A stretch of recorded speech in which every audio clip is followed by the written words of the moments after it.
How many people would be willing to play a game of Monopoly with real money if the banker was making up the rules, rigging the dice, stealing the money, cheating the players, and grabbing up all the properties?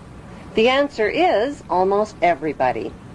The truth is that only 1% of the world's population of over 6 billion people is controlling the other 99%. That 1% owns the world's banks and most of the world's wealth, land, and resources. So why is everybody passively cooperating with this madness?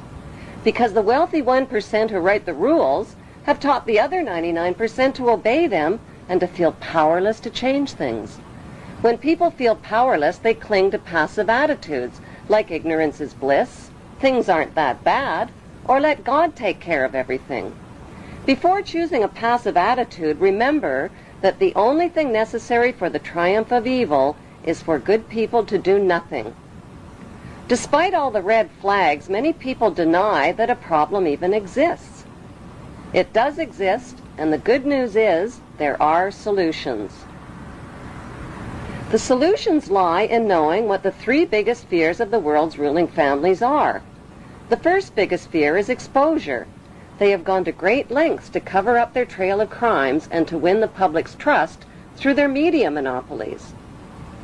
Without public trust, their ancestral plan for global control is doomed. Their second biggest fear is losing public support. If the public stops cooperating, their plan is guaranteed to fail. Their third biggest nightmare is organized resistance by an informed and fearless public. The ruling families know from past experience that the will of the people can defeat all their military and monetary might. Vietnam is a perfect example. There is no doubt whatsoever that these ruling families can be totally defeated by turning their 3 worst fears into a reality. Solution number 1 is exposing the ruling families and their generations of horrific crimes against humanity. What's this junk got to do with electricity over stuff? The most powerful form of advertising is word of mouth.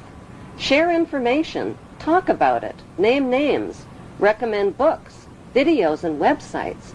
Form your own study group and solutions group. Design a web page, show videos, films, and DVDs. Raise money, give money, organize, lobby, email, and do whatever you can to stop the madness. Millions of people around the world who protested the invasion of Iraq learned a hard lesson. They learned that peaceful protests don't work. Since the Committee of 300 Families created think tanks to mastermind a plan for global control, citizens must also create think tanks to mastermind a plan to stop them. Learn who the past and present members of the Committee of 300 are. At the top of the list are the royal families of Britain and Denmark, the international banking families, and the affiliated political families. Find time to research and read about the Committee of 300. Dig beneath the hype and propaganda, connect the dots, and share your information.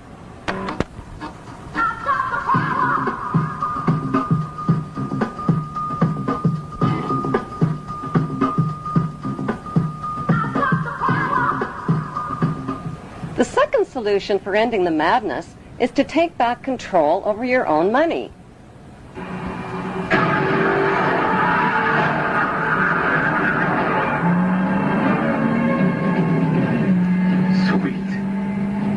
Right now, your money is in the hands of the ruling families who own all of the world's banks, including the privatized central banks.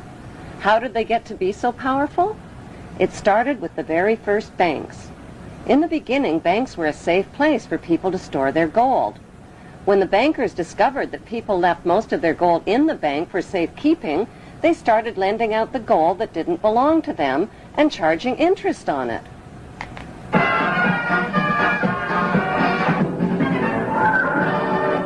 Soon, kings and royalty were borrowing gold from the bankers to finance wars. Since wars were extremely good for business, the bankers started stirring up conflicts that led to more wars. Then they lent money out to both sides of the wars and collected huge interest rates.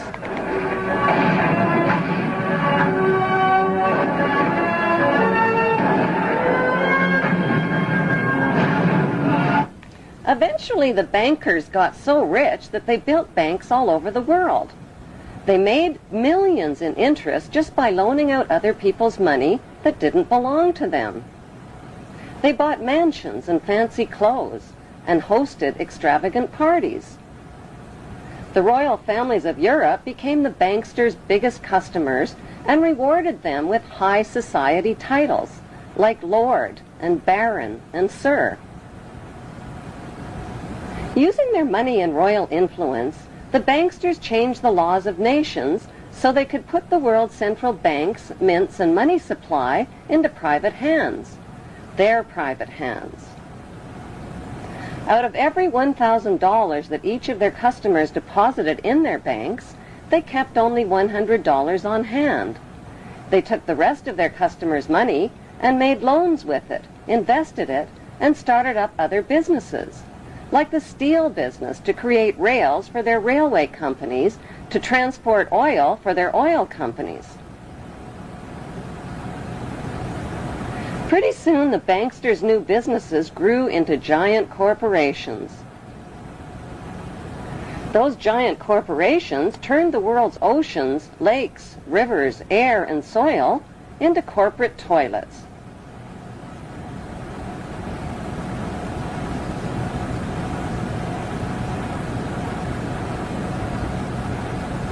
When profits from all their oil, mining, and drug company monopolies soared, the banksters became the world's richest men, but their greed had no limits.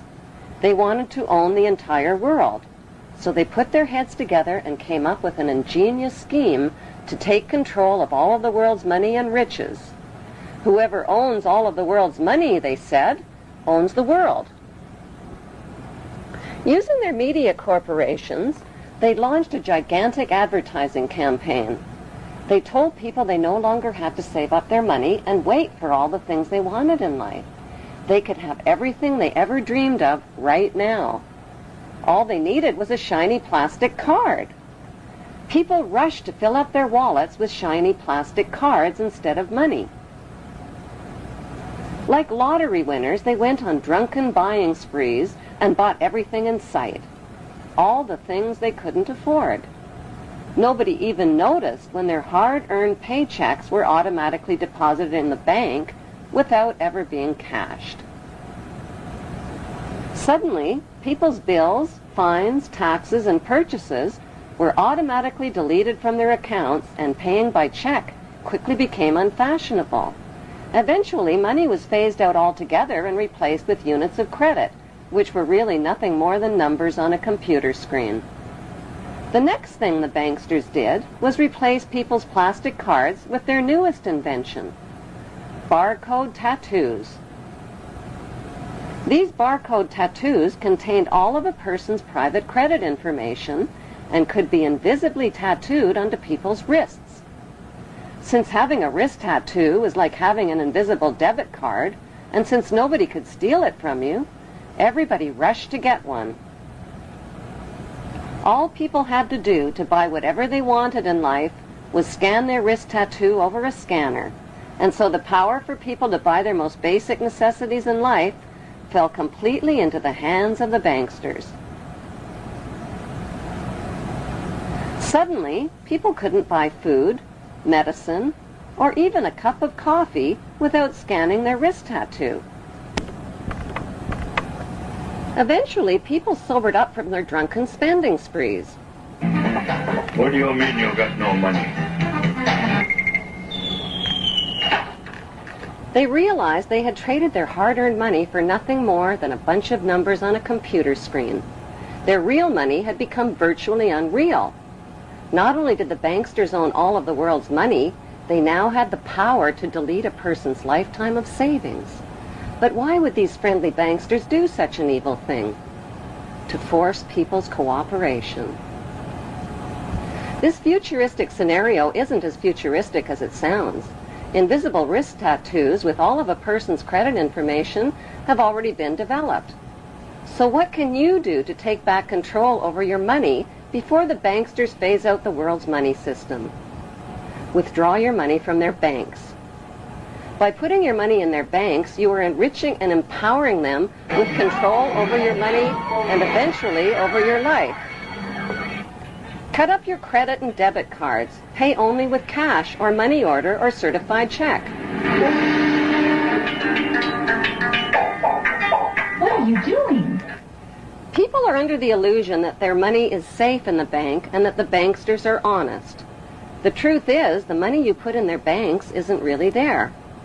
Although there hasn't been a global economic crash since the 1930s, another crash could happen at any time and without warning.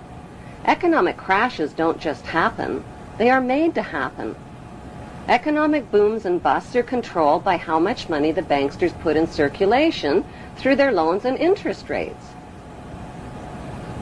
People believe Alan Greenspan, who announces U.S. interest rates, works for the Fed, and that the Fed is the U.S. government. The Fed is not the U.S. government. The Fed is the privately owned Federal Reserve banks, which are owned and controlled by the banksters. Every day the banksters move trillions of dollars around the world's banking and financial markets. They decide if the markets go up or down, soar or crash. But why in the world would they want to crash the markets? To destroy people's confidence in the money system and create a dependent, cashless society. According to the Zionist plan written by Adam Weishaupt and Albert Pike, the ruling families will bankrupt the middle class and repossess their private property. They will reinstate the military draft and continue disarming nations until there's no one left to disarm. They will make it illegal to possess a firearm or any other weapon that could be used to resist them. When the crash does come, they'll blame it on the phony war on terror, which they control and finance on both sides. So what else can you do to take back control over your own money? Take all of your money out of the rigged stock markets and money markets. Cash in your treasury bills, bonds, and retirement savings plans. Most of the retirement funds have already been looted. Trade in your paper money for something of real value like gold, silver, and precious metals and stones. So where can you put your cash and valuables besides the bank? In a personal safe or a very good hiding place. It will prove to be much safer than the bank. It's not the neighborhood thieves you have to worry about, it's the global thieves. By keeping your hard-earned money and valuables out of the banks and stock markets, you are depriving the banksters of money for their wars, weapons, and mass murder. You are taking back control of your own money. You know where it is, and it's available when you need it. No interest, no service charges, no bank machines. Many people are under the illusion that their money is printed by the government. Money is not printed by the government. It is printed privately by the banksters, who stamp it with their Masonic symbolism.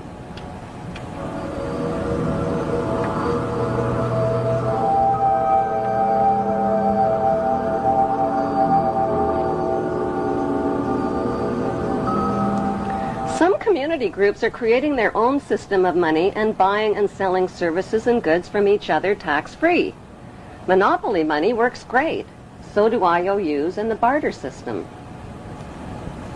When the crash does come, the markets and all of the banks will be closed for business.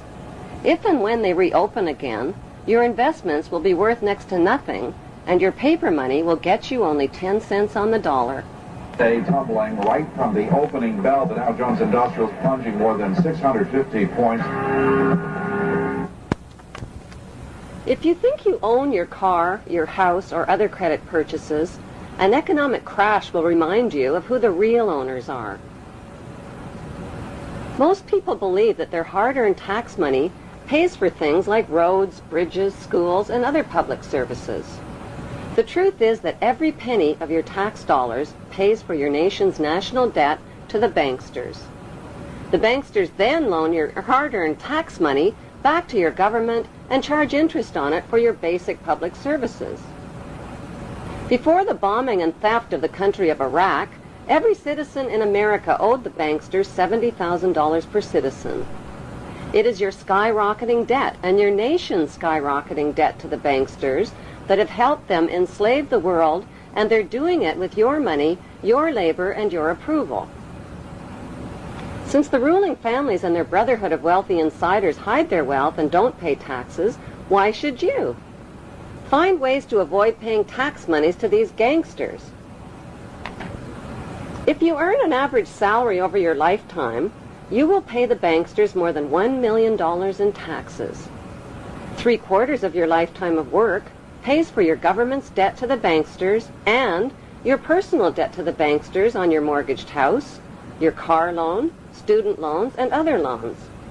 The banksters' game is all about taking your money in taxes and then loaning your money back to you again with interest. They take property taxes, gas taxes, food taxes, clothing taxes, and dozens of other taxes and fees. Collectively, the public willingly hands over trillions of dollars annually to the banksters by depositing money in their banks, paying taxes to their central banks, supplying labor to their corporations, buying stock in their corporations, and then spending savings in their corporate superstores.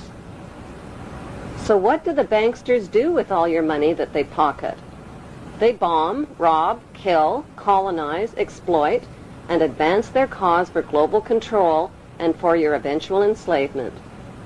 A third solution is to refuse to fight the banksters' murderous wars and to stop supporting others who fight their wars. One of America's favorite slogans is, "Support your troops," which means support your troops no matter what, even if the war is a lie. Even if innocent families are being bombed, burned, and crippled with your tax money. Even if your tax money is paying teenagers in uniform to die by the thousands for the lie. The majority of recruited soldiers are naive, duped, unemployed teenagers who are romanced into believing they are heroes fighting for freedom. But what they are fighting for is the wealthy ruling families who are systematically disarming the world of all weapons of resistance to their global empire.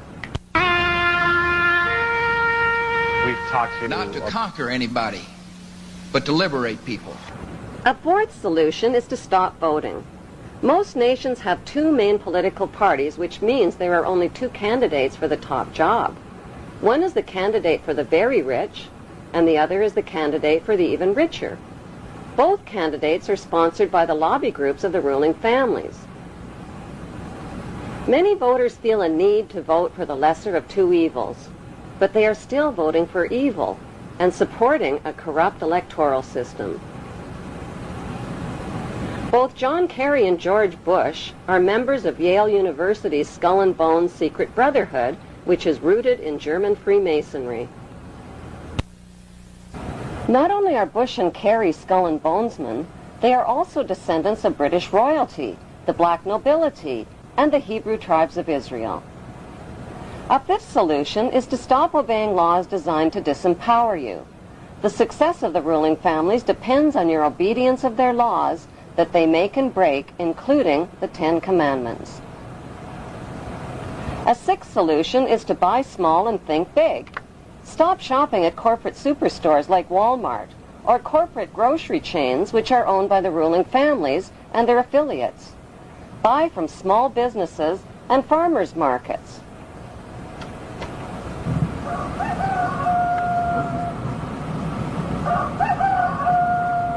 Grow your own natural food. The banksters have been genetically modifying and patenting the food you eat, the seeds you need for growing food, as well as animal DNA. Corporate farming that supplies meat to corporate grocery stores subjects animals to painful, inhumane crowding, filth, cruelty, and abuse. A seventh solution is to stop donating to charities. Most of it pays administration fees. The ruling families have set up big charities and foundations to create a friendly, charitable image of themselves and to cover up their real agenda. Big charities serve as a hiding place to launder dirty money from the drugs and weapons trade. The Queen's husband, Prince Philip, is the international president of the World Wildlife Fund, which is one of the worst offenders. An eighth solution is to stop identifying with a flag or a national anthem.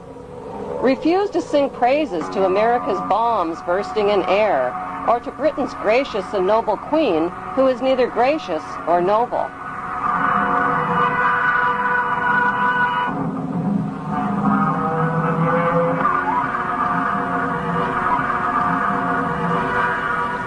A ninth solution is to refuse to recognize the illegitimate claims of the ruling families to your nation's water, land, resources, railways, airlines, power companies, health plans, and other publicly held properties that they have been busy privatizing while you were sleeping.